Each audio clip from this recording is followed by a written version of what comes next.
have to make use of the opportunity. Many people start, they never really finish. They start and then they mess about and they go off into other directions. Yeah. Then you see them months, years later, you see them, they are almost like they've been walking backwards. Nothing in them. No fire, no pull, no presence, no power. Their words have no authority even.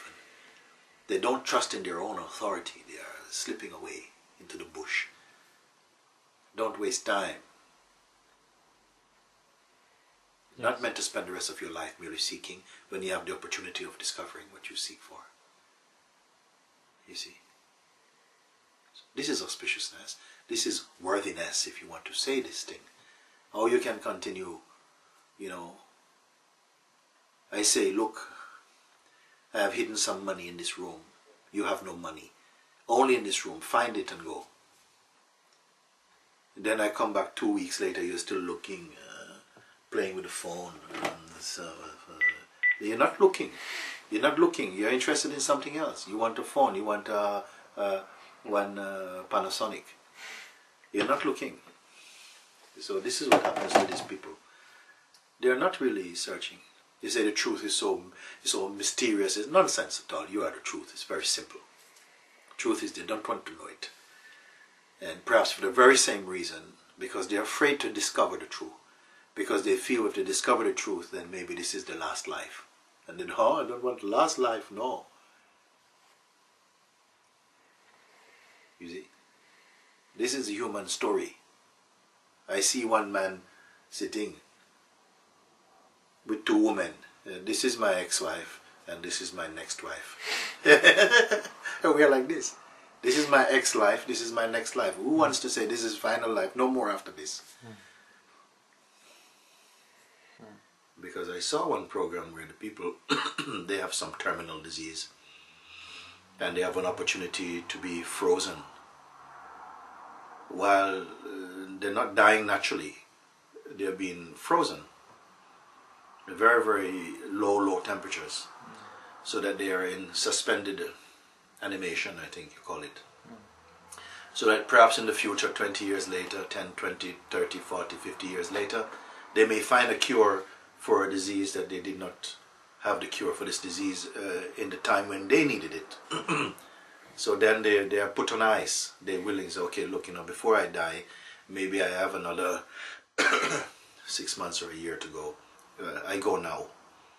I rather lose this 6 months and gain maybe whatever might come if they find a cure in 15 years, then maybe I might live for another 20 years.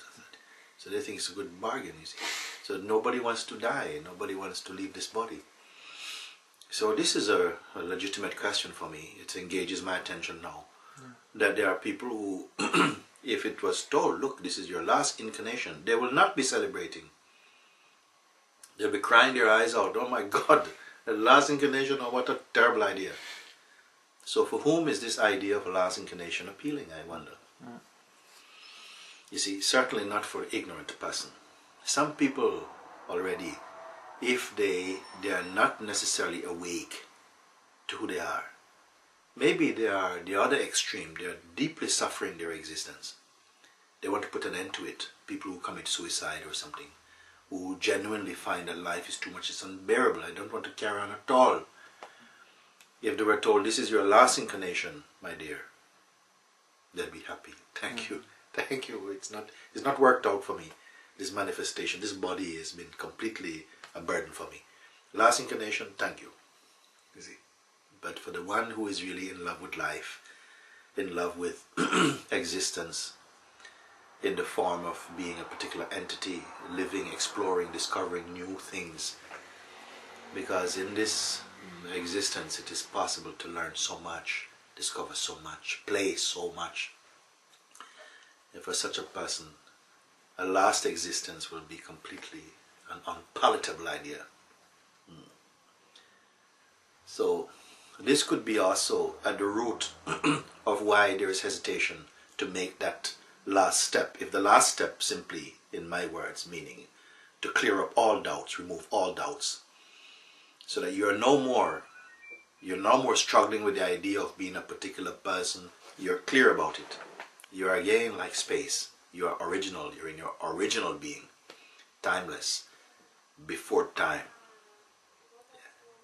So these concepts like reincarnation and last incarnation, all these things are also meaningless to you. They don't mean nothing at all to you. But who is going to be attracted to such an invitation, you see? What are you when there is no more incarnation, so to speak? You are the Supreme Being. Even now, you are that. And the idea of being incarnate now, even, it will not hold much much power for you. You know that I simply am. Incarnation, reincarnation means nothing for me. I don't know what it means. Who am I? Who am I who will incarnate or reincarnate? You see? And this question does not have any pulling power. Doesn't have no fears in this question. No excitement about this question. Yes, this one, I said. Be very happy to meet one like this.